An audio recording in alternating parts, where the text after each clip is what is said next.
एक बार भगवान गौतम बुद्ध अपने शिष्यों के साथ किसी पर्वतीय स्थल पर ठहरे थे।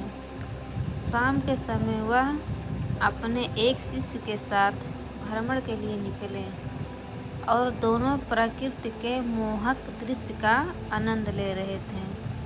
विशाल और मजबूत चट्टान को देख शिष्य के भीतर उत्सुकता जगी।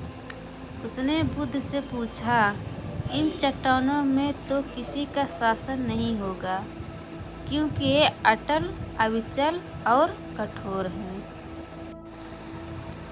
शिष्य की बात सुनकर बुद्ध बोले कि नहीं, इन शक्तिशाली चट्टानों पर भी किसी का शासन है।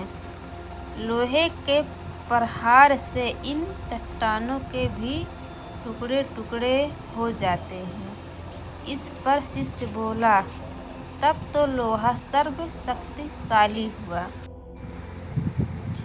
बुद्ध मुस्कुराए और बोले, नहीं, अग्नि अपने ताप से लोहे का रूप परिवर्तित कर सकती है। उन्हें धैर्यपूर्वक सुन रहा शिष्य बोला, इसका मतलब अग्नि सबसे शक्तिवान है। बुद्ध ने फिर उसी भाव से उत्तर दिया, नहीं, जल अग्नि का उष्णता को शीतलता में परिवर्तित कर देता है और अग्नि को शांत कर देता है। शिष्य कुछ सोचने लग गया। तभी बुद्ध समझ गए थे कि उसकी जिज्ञासा अब भी पूरी तरह शांत नहीं हुई है।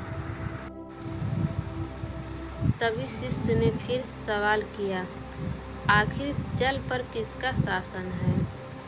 बुद्ध ने उत्तर दिया, वायु का वेग जल की दिशा को बदल देता है।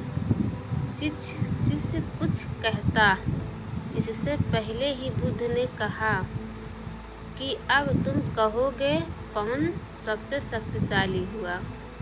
नहीं, पवन सबसे शक्तिशाली नहीं है।